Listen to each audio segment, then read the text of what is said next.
और वर्णमाला हम स्टार्ट करते हैं, ठीक है। वर्णमाला हम स्टार्ट करने जा रहे हैं। तो मेरे प्यारे बच्चों, सबसे पहले हम समझेंगे कि भाषा क्या होता है।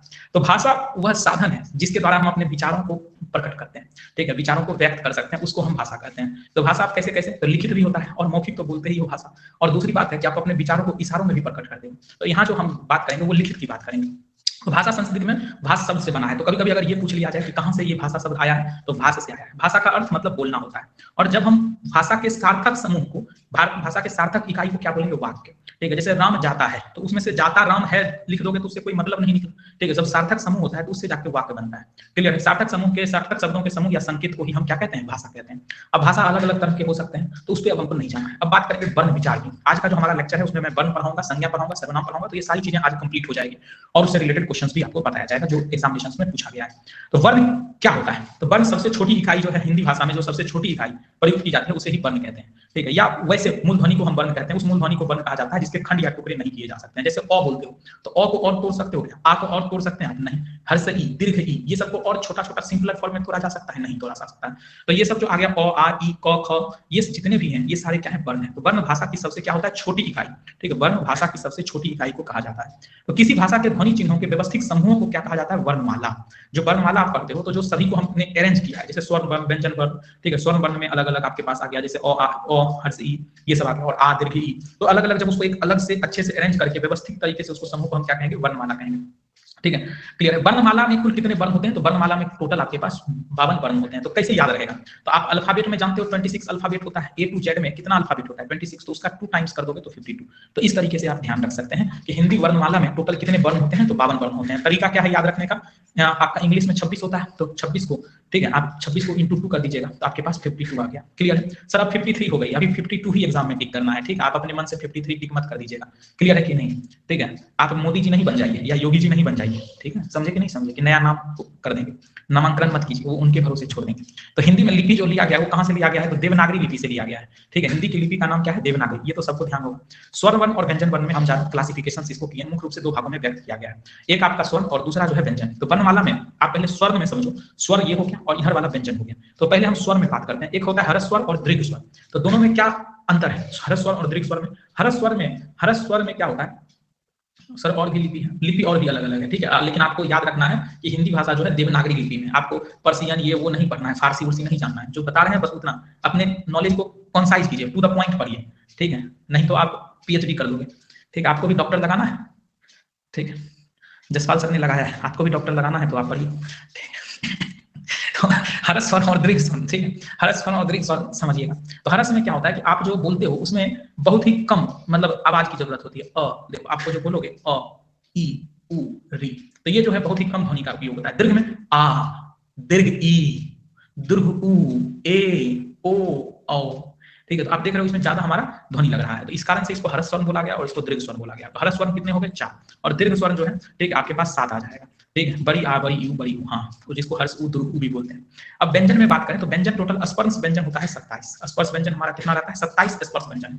चलिए अभी तो मैंने स्लाइड चेंज कर दिया, मुझे कमेंट में बताइए टोटल स्वर व्यंजन कितने, स्वर वर्ण कितने होते हैं, टोटल स्वर वर्ण कितने होते हैं, स्वर वर्ण कितने होते हैं ये मुझे बताओ, ठीक है। टोटल स्वर वर्ण, तो टोटल स्वर वर्ण 11 होता है। फिर से अभी 7 बोल रहा है भाई, अभी तुरंत पढ़ाए हैं, देखो यहाँ पे 4 और 7 कितना होता है, 11। तो अगर आपसे ये पूछा जाए कि टोटल स्वर वर्ण कितना होगा, तो टोटल स्वर वर्ण जो होता है वह आपके पास 11 होता है, ठीक है। ये आपको ध्यान रखना है, ये क्वेश्चन पूछा जा सकता है कि स्वर वर्ण की संख्या कितनी होती है, तो 11। टोटल व्यंजन वर्ण अगर आपसे पूछा जाए कि व्यंजन वर्ण हमारा कितना होता है टोटल, तो व्यंजन वर्ण टोटल 41 होता है, ठीक है, टोटल 41 हुआ। तो 11 और 41, ठीक है, ये आपको ध्यान रखना है। 11 और 41 52 आ जाएगा। 11 एंड 41 अगर आप जोड़ोगे तो ये आपके पास 52 हो जाएगा। तो स्वर वर्ण 11 और व्यंजन वर्ण आपके पास 52।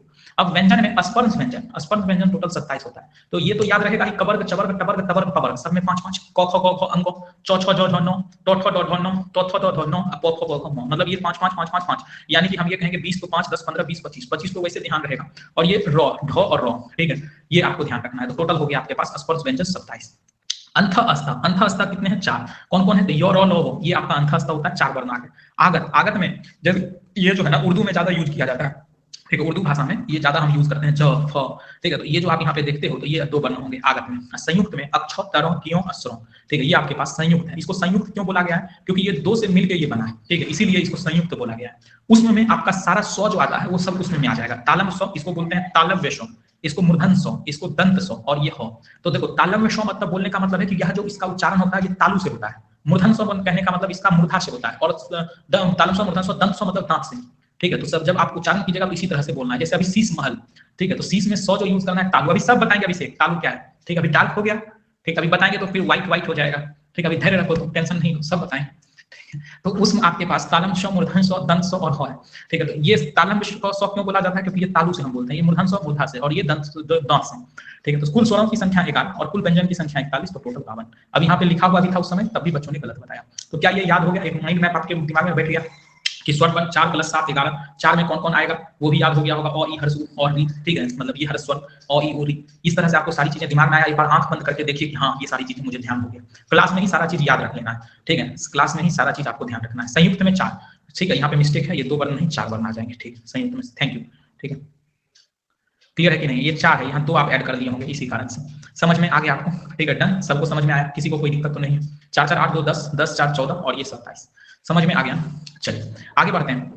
अब स्वर व्यंजन, स्वर वर्ण किसे कहते हैं? स्वर वर्ण उन वर्णों को कहते हैं जिसका उच्चारण बिना किसी अवरोध तथा बिना किसी दूसरे वर्ण की सहायता से होता हो, यानी कि बिना कोई अवरोध पैदा किए हुए या बिना किसी दूसरे वर्ण की सहायता से किया जाए तो उसको स्वर वर्ण कहते हैं। तो जिन ध्वनियों के उच्चारण में हवा मुख विवर से आवाज गति से निकलती है, मतलब बिना कोई रोक ठोक से, जैसे अ आ, कुछ रोक ठोक नहीं है, कंटिन्यू आप बोलते जा रहे हैं, तो उसको स्वर वर्ण बोलेंगे। तो स्वरों के उच्चारण से हवा फेफड़ों से उठकर मुंह में बिना किसी बाधा के निरंतर रूप से निकलता है। ठीक है, मुंह या नाक के द्वारा बाहर निकलती है। अर्थात जीभ, ओठ, गला आदि प्रस्पर्श कहीं स्पर्श नहीं होते हैं, तो स्वर में ये सारी चीजें नहीं होगी। व्यंजन में क्या होता है? स्पर्श होगा।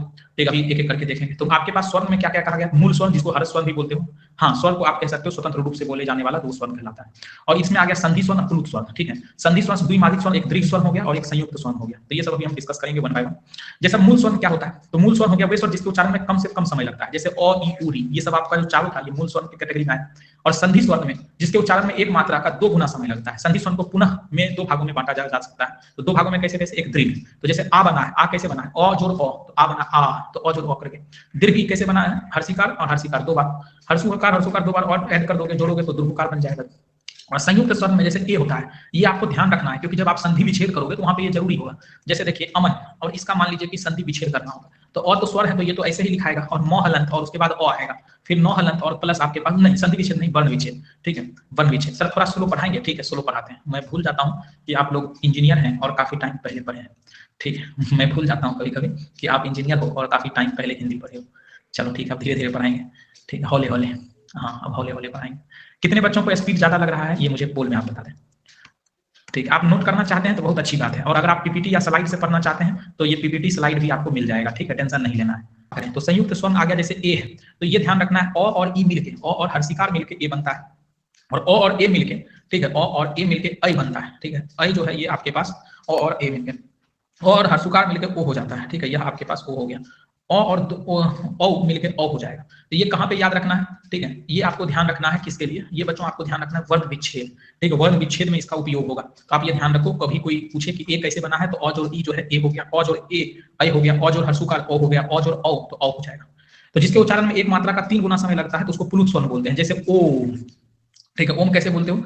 ठीक है, ओम आप बोलते हो ओ ओम, तो इसमें बहुत ज्यादा टाइम लगता है, तो इसको प्लुत स्वर बोला जाता है। ठीक है, ये आपका प्लुत स्वर कहाँ पे यूज किया जाता है? जैसे चिल्लाने, रोने, गाने, दूर से पुकारने में प्रयोग होता है। ठीक है, पुकारने में नहीं, पुकारने में प्रयोग किया जाता है। क्लियर है कि नहीं? उसको हम लोग प्लुत स्वर बोलते हैं। ठीक है, उसको प्लुत स्वर बोलते हैं। हाँ, जैसे राम। ठीक है, अब देखिए मुख में जिह्वा की स्थिति के आधार पर, अब जैसे जीभ जहां पे उसके स्थिति के आधार पर इन स्वरों को उच्चारण में जीभ मुख के आगे की ओर से जाती है, जैसे हर्षिकार, दीर्घिकार, ए ऐ, ये सारे स्वर हैं। अ भी स्वर है, केंद्रीय या मध्य स्वर बोला जाता है। ठीक है, जैसे इसमें जीभ जो है आपका समान अवस्था में रहेगा, तो देखते हो जीभ जो है आपका वहीं का वहीं रहता है, तो इसे हम बोलते हैं। ठीक है, उसके बाद प्रश्न स्वर, इसमें आ गया आ, उ, हर्षुकार, ओ। ठीक है, इतना डिटेल में जानने की जरूरी नहीं है। ठीक है, ये सब स्वर बस उतना ध्यान रखो कि टोटल 11 स्वर रहता है, 4 + 7। ये वृत्तामुखी स्वर, इतने डिटेल में आपको जाने की जरूरत नहीं है। जो इंपॉर्टेंट होगा मैं उसको खुद अंडरलाइन कर दूंगा कि ये ध्यान रखना है। ठीक है, इतना तो आपको ध्यान आ गया, कहीं कोई दिक्कत नहीं है। अब ये बहुत ही ज्यादा इंपॉर्टेंट है, अब जो मैं बताने जा रहा हूँ वो ध्यान रखो। कंठ से स्वर जो निकलता है वह कौन कौन है? अ और आ, ये कंठ से आता है। आप खुद भी बोल के देखो, अ तो कंठ से आता है आ, इसमें कोई चीज का यूज नहीं हो रहा है, ना ही मूर्धा का, ना ही जीव का, ना ही तालु का, कुछ का नहीं, तो ये सब कंठ से आ रहा है। वाल्त्यसन, हर्षिकार, दीर्घिकार, ये जो है हर्षिकार, दीर्घिकार। मूर्धन स्वर जैसे री, री मूर्धा से आ रहा है। तो ये आपके पास कहलाता है। ओष्ठ स्वर्ण कौन कौन से आ गए? तो हर्षुकार, दुर्घुकार, ओष्ठ स्वर्ण। अब कोई बच्चा को ये नहीं समझ में आता है सर हम कौन से चीज को क्या बोलते हैं, तो देखो ये ओठ हुआ, ये जो बोलते हो ये ओठ होगा, ठीक है। उसके बाद जीभ आपको पता ही है क्या होता है, मूर्धा ये हो गया, यहाँ पर जो मुंह का ऊपर वाला, ऊपर और नीचे वाला जो जाव रहता है, तालु ऊपर का ये जो सटता है, ठीक है, और ये कंठ से जो आवाज आता है इधर, ठीक है, ये आपका नासिक हो गया आपके पास, नाक से जो आवाज निकलेगा, नाक से। तो ओष्ठ में हर्षुकार और दुर्घुकार जो होता है ओष्ठ स्वर्ण की कैटेगरी में आ जाएगा, ठीक है, क्लियर है कि नहीं है। और कंठ तालु की बात करें तो जैसे ए ए कंठ से भी और तालु से जाके टकराता है, देखो ए कंठस कंठित ओ ओ इस तरह से बोलते हैं ओ ओ, तो इस कारण से इसका कंठ और ओष्ठ की सहायता से, जैसे देखो ओठ का भी तुमको यूज होगा ओ ओ, तो ओठ का भी हो रहा है ना यूज और कंठ का यूज हो रहा है, उसमें तालु का कोई यूज नहीं है, ठीक है। तो ये चीजें आपको ध्यान रखनी है, खुद से भी उच्चारण कर करके सीख सकते हो। तो स्वर्ण का सब चीज समझ में आ गया आपको, स्वर्ण के सारी चीज समझ में आई कि नहीं आई मुझे बताइए, ठीक है। एक मतलब सारा समरी समझ में आ गया कि स्वर्ण में किसका उच्चारण कहाँ से होता है, कितने स्वर्ण होते हैं, ठीक है, आपका हर स्वर्ण कितना होता है, दीर्घ स्वर्ण कितना होता है, क्लियर है, ये सारी चीजें क्लियर हो रही है। लैग बहुत हो रहा है, मुझे तो नहीं लग रहा है कि लैग हो रहा है, लैग हो रहा है सर में। अब व्यंजन की बात करते हैं, तो जिन वर्णों का उच्चारण स्वरों की सहायता के बिना नहीं हो पाता है तो व्यंजन कहलाता है, ठीक है। वैसे वर्ण जिसमें बिना स्वर्ण की सहायता से उसका होगा तो उसको हम व्यंजन कहेंगे, ठीक है, मतलब नहीं होगा बिना स्वर्ण के सहायता से तो उसको व्यंजन बोला जाता है। प्रत्येक व्यंजन में अ की ध्वनि छिपी होती है, ये तो बिल्कुल सही है, मैंने अभी लिखा भी था, जैसे मैंने म लिखा था तो म को मैंने क्या बोला था, म हलंत प्लस अ, तो हर व्यंजन में अ तो रहता ही है, ठीक है, कोई भी व्यंजन आप लिखो उसमें अ आपका छिपा हुआ रहेगा, तो व्यंजन प्लस स्वर्ण मिलकर आपके पास व्यंजन बन जाएगा, जैसे ये क हलंत होना चाहिए। व्यंजन स्वर्ण से मिलकर संपूर्णतः उच्चारित होता है, उसमें अ निकाल देने पे व्यंजन का हलंत रूप हो जाता है, जैसे मैंने अभी बताया था क हलंत प्लस अ तो वर्ण विच्छेद में कभी भी अलग अलग करोगे, ठीक है। समझ आ रहा है लेकिन माइंड में नहीं रुक रहा है, माइंड में तभी रुकेगा जब आप इसको दोबारा एक बार पढ़िएगा, जैसे एक बार मैंने समझा दिया, एक बार ये जो पीडीएफ मिलेगा आपको, इस पीडीएफ को रीडिंग दे दीजिएगा अगले क्लास से पहले, बस आपको याद भी हो जाएगा, समझ में भी आ जाएगा। अगर तुमको 50 नंबर हिंदी का चाहिए तो थोड़ा मेहनत तो करोगे, हल्का सा तो मेहनत आपको करना होगा। तो क हलंत, ख हलंत, ग हलंत, घ हलंत, हलंत क्यों मैंने यूज किया है, क्योंकि यहाँ पे मैंने उससे अ हटा दिया है, ठीक है, स्वर हटा दिया। अब उच्चारण स्थान के आधार पे, ठीक है, उच्चारण स्थान के आधार पे जो है व्यंजनों का वर्गीकरण किया जाता है। तो जैसे एक हो गया काकल्य व्यंजन, जिन व्यंजनों के उच्चारण में अंदर से आती हुई सांस स्वर्ण युक्त मुख पर संघर्ष उत्पन्न करती है उसको स्वर यंत्रमुखी व्यंजन कहते हैं। जैसे ह, ये आपके पास व्यंजन है, ये किस तरह का व्यंजन है, स्वर यंत्रमुखी व्यंजन कहलाता है। कंठस्थ व्यंजन कौन हो गया, कोमल तालव्य व्यंजन, थोड़ा शुरू है, चलिए थोड़ा शुरू। कंठ व्यंजन कौन कौन सा होता है, तो उच्चारण इनका कंठ की सहायता से होता है, ठीक है, जैसे क ख ग घ अंग, तो जितने भी कवर्ग हैं, क से कवर्ग, क से कंठ, तो जितना भी कवर्ग है ना, कवर्ग का उच्चारण आपका कंठ से होगा। कैसे याद रखना है, क से कवर्ग और क से कंठ, क्लियर है कि नहीं, टफ है, बहुत बहुत आसान है। जब मैं क्वेश्चन करवाऊंगा ना आप बोलोगे कि सर बहुत ही आसान है, जो यूपीपीएससी में पूछा गया है वो सारे क्वेश्चन आज हम करवाएंगे। तो जब क्वेश्चन करवाएंगे तो आप खुद बोलिएगा कि सर ये तो इतना आसान है जो यूपीपीसीएस में पूछा गया है, क्लियर है कि नहीं, समझ में आया कि नहीं आया। आज हम क्वेश्चन भी कुछ करवाएंगे, पहले पढ़ाने दीजिए उसके बाद क्वेश्चन करवाएंगे। व्यंजन स्वर्ण से मिलकर बनते हैं, यस, ठीक है, आपको सारा चीज हम क्लास में ही याद करवा देंगे, तो टेंशन लेने की जरूरत नहीं। तो व्यंजनों का उच्चारण कंठ की सहायता से होता है, हाँ क्वेश्चन में बोल देंगे। तो जैसे क ख ग घ अंग, ठीक है, तो ये कवर्ग, क से कवर्ग, क से कंठ। सिमिलरली तालव्य व्यंजन, तो इन व्यंजनों का उच्चारण करने में जीभ तालु को स्पर्श करता है, जो जीभ है आपका वो तालु को स्पर्श करेगा। जैसे च छ, बोल के देखो तो वो खुद आइडिया लगेगा, च छ ज झ, ठीक है, याद हो रहा है, याद आ रहा है, च छ ज झ, उसके बाद स तालव्य स य, तो ये जो है आपके पास ये सब किसमें आ गया, तालव्य में, तालव्य व्यंजन, ठीक। हाँ टंग जो है ऊपर जा रहा है, तालु में सट रहा है, तो इसीलिए इसको तालव्य व्यंजन बोला गया। मूर्धन्य व्यंजन में क्या होगा, जीभ की उल्टी हुई नोक का निचला भाग मूर्धा से स्पर्श करेगा, जीभ की उल्टी हुई नोक का निचला भाग मूर्धा को स्पर्श करता है, मूर्धन्य व्यंजन कहलाता है, ठीक है। जैसे ट ट ट ट, देखो ये जो है उल्टा होता है, ट ट ट ट ट ट ट, म म म अभी पढ़ाएंगे, इसमें भी आता है, म उसी में आ जाएगा, भ यहाँ पे आएगा, म आपके पवर्ग में भी आता है। तो कुछ व्यंजन होते हैं कि दोनों जगह से उच्चारण हो जाते हैं, तो पहले ये मूर्धा समझिए, ट ठ ड ढ न, ट ठ ड ढ न, ठीक है, याद हुआ, ठीक है, क्लियर है कि नहीं है, ये मुझे बताइए, क्या आपको ये समझ में आया या नहीं आया, ये मुझे बताइए, ठीक है, ये आपको समझ में आया। म जो है आप ओठ में याद रख सकते हो, ठीक है, ओठ में म को याद रख सकते हो, इसको हटा दिया, म को तालव्य व्यंजन से हटाइए, इसमें सिर्फ आप चवर्ग याद रखिए, ठीक है, चवर्ग, चवर्ग जो है आपका इसमें आ जाएगा, क्लियर है, ठीक है। उल्टी जीभ कहने का मतलब उल्टा जीभ टच करता है, जैसे ट ठ ड ढ न, ठीक है, तो ये उल्टा जीभ टवर्ग, टवर्ग जो है मूर्धन्य से आएगा। वत्स व्यंजन, जिन व्यंजनों का उच्चारण ऊपर की दांतों से थोड़ा ऊपर मसूड़ों के साथ जीभ को स्पर्श होता है, जैसे र ल, तो ये र और ल जो है वत्स व्यंजन कहलाते हैं। नेक्स्ट है दंत व्यंजन, जिसमें दांत का यूज होता है, जैसे त थ द ध न, त थ द ध न, तो देखो बिना दांत का तुम बोल ही नहीं सकते हो, त थ द ध न, त थ द ध न, तो ये आपका दंत व्यंजन कहलाएगा। तो ये अब ओष्ठ व्यंजन की बात करें तो ओष्ठ में ओठ का यूज होगा, जैसे प प प प प, तो इसीलिए मैं बोला हूं कि प को यहाँ पे लिख दो, ठीक है, प यहाँ आ जाएगा, ठीक है, प फ ब भ म, प फ ब भ म, तो प फ ब भ म में देख रहे हो ओठ सट रहा है, ठीक है, प फ ब भ म, ठीक है, त थ द ध न, तो त थ द ध न, तो नहीं होगा, दांत का तो उसमें भी यूज हो रहा है, दंत में त थ द ध न यूज हो रहा है, सब आया, ये समझ में आया, बहुत बढ़िया। दंत ओष्ठ में दांत का भी और ओठ का भी, वो, ठीक है, वो, क्लियर है, तो ये उच्चारण उच्चारण प्रयत्न के आधार पे, ठीक है। अब ये देखिए कैसे कैसे स्पर्श व्यंजन, जिन व्यंजनों को उच्चारण में जीभ का कोई ना कोई भाग मुख के किसी ना किसी भाग को स्पर्श करता है उसको स्पर्श व्यंजन कहलाते हैं। इसको तो भाई याद कर दो, ठीक है। यहाँ से एक क्वेश्चन फिक्स है, ठीक है। ये जो मैंने बताया है ना, इसको एक क्वेश्चन यहाँ से आप फिक्स समझो, उच्चारण स्थान से, ठीक है। उच्चारण स्थान से एक क्वेश्चन आएगा ही आएगा, तो इसको आप ध्यान कर लें कि किसका कहाँ से उच्चारण होता है, नहीं तो बाद में पछताओगे, फिर मुझे मत बोलना, ठीक है। मुझे मत बोलिएगा कि सर आपने ये चीज नहीं पढ़ाया। दंत और मसूड़ा से वत्सर में सौ रो लो, सही तो लिखवाए हैं, हाँ सही लिखा हुआ है, ठीक है। कैसे आएगा, कैसे आएगा अभी क्वेश्चन करवाएंगे। डेफिनेशन याद नहीं करना है, कौन किसका उच्चारण कहां से होता है वो ध्यान रखना है। डेफिनेशन याद नहीं रखना है कि दंत क्या होता है, उष्ट व्यंजन क्या होता है, वो ध्यान रखना है कि कौन कौन से उष्टस्य व्यंजन कहलाते हैं, ठीक है। कौन से दंतोष्ट कहलाते हैं, कौन सा दंत व्यंजन कहलाता है, ये ध्यान रखना है। समझ में आया कि नहीं आया, ये चीज आपको ध्यान रखना है। समझ में आ गया सबको, यहां तक में सभी बच्चों को क्लियर है तो पोल में मुझे एक बार कंफर्मेशन दे दीजिए। देखिए थोड़ा सा टफ तो है ना, काफी टाइम के बाद आप पढ़ रहे हो, टेक्निकल डेली पढ़ते हो, और ये जो है हिंदी इतने दिनों के बाद पढ़ रहे हो, तो थोड़ा सा टफ तो लगेगा, लेकिन पढ़ते पढ़ते चीजें आसान हो जाएगी, ठीक है। पढ़ते पढ़ते चीजें आसान हो जाएगी। फास्ट है थोड़ा सा, हम स्लो चलेंगे, कोई बात नहीं, थोड़ा स्लो चलेंगे। अब देखिए जिन व्यंजनों के उच्चारण में जीभ का कोई ना कोई भाग मुख के किसी ना किसी भाग से स्पर्श करता है उसको हम स्पर्श व्यंजन कह लेते हैं। जैसे कवर्ग हो गया, चवर्ग हो गया, टवर्ग, तवर्ग, पवर्ग, ये सब के सब जो है स्पर्श व्यंजन में आ जाता है, ठीक है। ये सभी के सब जो है आपके स्पर्श व्यंजन में कहलाएंगे।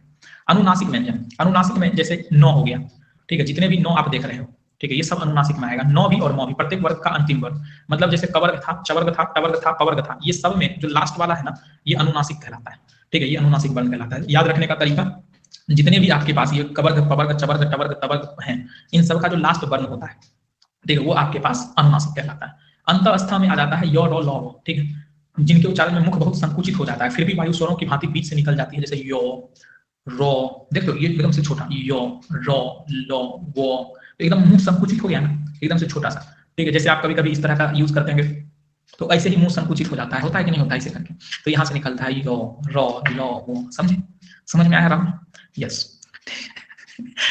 उसमें व्यंजन, उसमें व्यंजन मतलब संघर्षी व्यंजन, ठीक है। अभी आपको याद भी रहेगा, ठीक है, अब आपको याद भी रहेगा। कुछ बच्चों के दिमाग थोड़ी देर बाद खुलता है कि सर क्या बोले, अब समझ में आया, ओ ये बोले, ठीक है।